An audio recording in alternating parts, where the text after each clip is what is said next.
मुगल सम्राट अकबर के राज में शांति, समृद्धि और न्याय के सौरभ निकलते थे, परंतु उस वर्ष बादशाही आसमान पर काले बादलों का डेरा था। एक ओर सीमा पर विद्रोही सरदार सिर उठाने लगे, दूसरी ओर राजधानी आगरा के करीब बसे किसानों को भीषण सूखा झुलसा रहा था। ठीक उसी समय राजकोष से जुड़ा एक अनसुना रहस्य सिर उठा रहा था, 9 खजानों का रहस्य, जिसके बारे में केवल 2 ही लोग सचमुच जानते थे, बादशाह अकबर और खुद बीरबल। एक रात अकबर ने सपना देखा।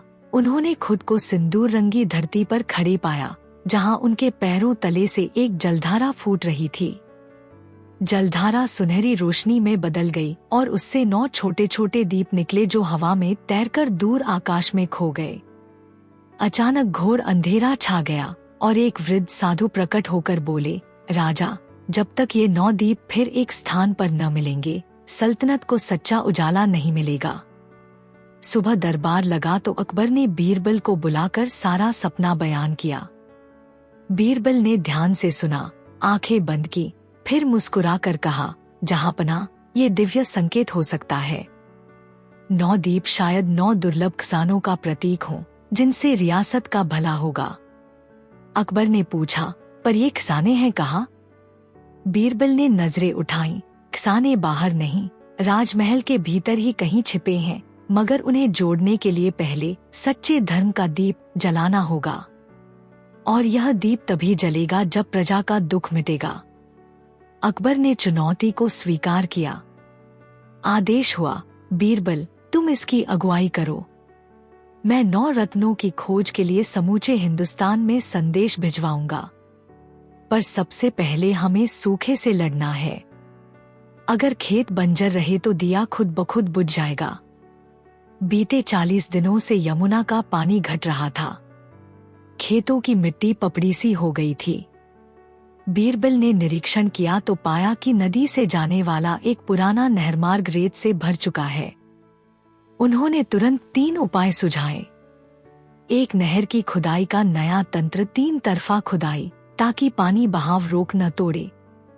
2, कुएकुंडियों का जाल, हर 15 कोस पर सामुदायिक कुएं। 3, पानी में तेरे, मिट्टी के बड़े घड़े, जिनमें रात की ओस टपक कर इकट्ठी हो। कुछ दरबारियों ने ताना मारा कि ओस से साम्राज्य प्यास कैसे बुझाएगा, मगर बीरबल अडिग रहे। उन्होंने खुद लंगोट कसकर मजदूरों संग नदी तट पर 20 दिन रात मेहनत की।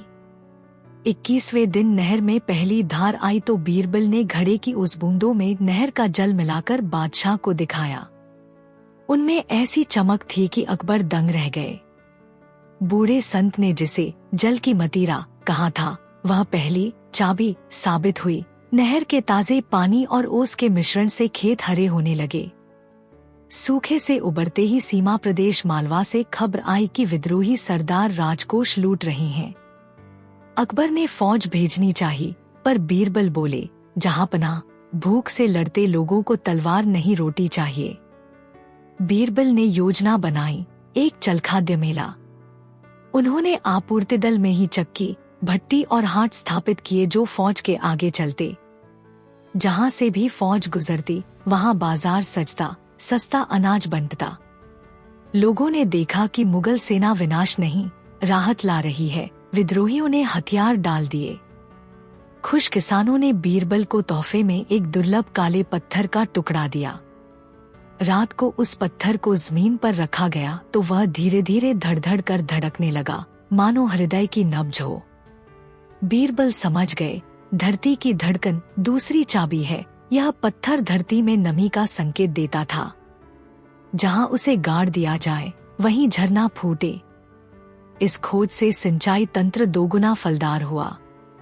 राजमहल में सूखे के बाद उमस बढ़ी तो बीरबल ने महल की पुरानी सुरंगों का अध्ययन किया। उन्होंने पाया कि जमीन के नीचे प्राकृतिक वायु गुफाएं थी, जिन्हें राजमिस्त्री गुप्त की लापरवाही ने बंद कर दिया था। बीरबल ने सुरंगों को फिर से खुलवाने का काम चलाया और अंदर बांस की पवन बांसुरियां टांग दी। हवा गुजरती तो बांसुरी सरगम छेड़ती। महल में ठंडक और संगीत दोनों भर गए। दरबार में संगीतकार तानसेन ने इन स्वरलहरियों को सुनकर कहा, ये तो प्रकृति का हवा का साज है। अकबर ने प्रसन्न हो तीसरी चाबी की मुहर लगा दी। राज दरबार में एक नया वजीर मीरगज़ हाल ही में नियुक्त हुआ था। वह चतुर था मगर लालची। उसे खबर लग गई कि बीरबल किसी गुप्त मिशन पर है। उसने दरबारियों को भड़काया कि बीरबल नौकसाने छिपा रहा है। रोज शाम वजीर दरबार में उल्टी पुल्टी बातें उछालता। उधर बीरबल केवल चौथी चाबी की खोज में थे, आग की शीशा, यानी ऐसी पारदर्शी पत्थराकृति जो सूर्य रश्मि को समेटकर रात में प्रकाश दे। वे मगरिब के रेगिस्तानी फकीरों से मिले। वहां रेत के कण तेज आंधी में पिघलकर कांच बन जाते थे। उसी कांच से फकीरों ने लैंप बनाया था जो दिन भर सूर्य के ताप से लाल हो जाता और रात में दियसा उजाला देता। बीरबल ने वह पत्थर अकबर को सौंपा, पर उसी रात मीरगज़ ने चाबी चुरा ली और उसे दुर्बल करके बादशाह के सामने झूठ फैलाया। देखिए, पत्थर बेकार है। उसने बीरबल को दरबार से निकालने की चाल चली। अकबर कुपित हुए, पर मन में शक भी था। उन्होंने बीरबल से स्वयं को निर्दोष सिद्ध करने को कहा। बीरबल मुस्कुराए, दरबारियों को प्रणाम कर बोले, जो सत्य पर अटल हो उसे प्रमाण की चिंता नहीं, और स्वेच्छा से 15 दिन के बनवास पर निकल पड़े। बनवास में बीरबल आगरा से दूर विंध्य के पहाड़ों में पहुंचे। वहां के आदिवासियों ने उन्हें बुझती हुई आग, आधे जले पेड़ सूखे रूप में दिखाए, क्योंकि हाल में गड़गड़ाहट वाली बिजली तूफान ने तबाही मचाई थी। पर रात को बीरबल ने देखा कि उन्हीं जले पेड़ों की राख में नीली सी लहर उठ रही थी। शोध करने पर पता चला, सपनों की डोरी, बिजली से चार्ज हुआ एक गुणक तंतु फाइबर, जो राख में बदलने के बाद भी विद्युत आवेश समेटे था और हलचल पर नीली झिलमिलाहट देता। बीरबल समझ गए यह 5वीं चाबी है, राख से भी ऊर्जा पैदा करना। उन्होंने तंतु बटोरकर रस्सी में पिरोई और आदिवासियों के गांव में उसे झूले रास्ता बना दिया। रात में बच्चे उस झूले पर खेलते तो नीली रोशनी बिखरती। आदिवासियों ने उन्हें राख दीपक उपाधि दी और शुभरूप ताबीज भेंट किया। 15वें दिन बीरबल लौटे और सीधे दरबार में पहुंचे। उन्होंने 5 चाबियां प्रस्तुत कर दिखाया कि आग की शीशा अब भी दहक कर उजाला दे रही थी, क्योंकि वजीर की छेड़खानी से कुछ नहीं हुआ था, केवल उसकी ठंडी सांस ने पत्थर की सतह पर धूल जमाई थी। बीरबल ने पत्थर पर हाथ फेरते ही उसे पुनः चमका दिया। फिर उन्होंने मीरगज़ को बुलाया और उससे पूछा, दरबार में बैठे बैठे जिस पत्थर को बेकार कहा, क्या कभी मैदान में लेकर सूरज की धधक झेली? मीरगज़ खामोश रहा। बीरबल ने आगे कहा, जिसे वस्तु का गुण न पता हो वह मंत्री कैसे? अकबर समझ गए।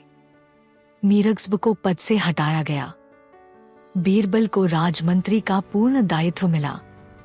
पर बीरबल ने उसी दिन कहा, जहांपना, पद बड़ा नहीं, जिम्मेदारी बड़ी है।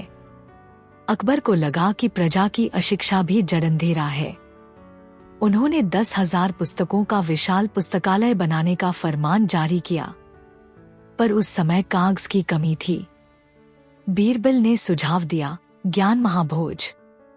उन्होंने देश भर के विद्वानों को आमंत्रित किया। शर्त रखी कि हर विद्वान एक अनपढ़ शख्स को साथ लाए और उसी को गुरुमंत्र सिखाए। समापन पर हर जोड़ी को एक एक पोथी लिखनी थी। विद्वानों ने अपने शिष्यों को लिखना पढ़ना सिखाया और बना दी हजारों हस्तलिखित किताबें, जो बादशाह के पुस्तकालय की नींव बनी। ऐसे में एक अंधा कवि था जिसने ब्रेल सरीखे बिंदु चिन्हों से काव्य रचा। जब कवि ने शिलाफलक पर उंगलियों से चलकर कविता सुनाई, तो बीरबल ने उसे 6ठी चाबी घोषित किया, शब्दों का मोती, यानी ज्ञान का वह मोती जो आँखों से नहीं हाथों कानों से भी चमक सकता है।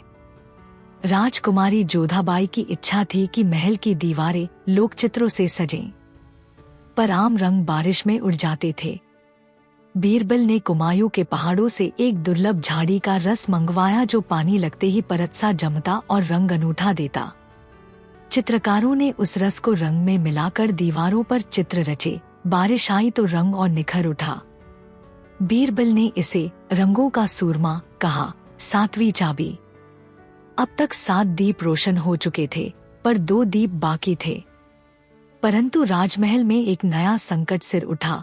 कर्ज में डूबे व्यापारी दल की गुहार और राजकोष पर अतिरिक्त भार। बाजार में नकली सिक्कों की बाढ़ थी। बीरबल ने टकसाल का निरीक्षण किया तो पाया कि पुराने मोहरों में तांबे की मात्रा घटाकर मोटी परत चांदी चढ़ाई जा रही थी। उन्होंने नया तरीका अपनाया।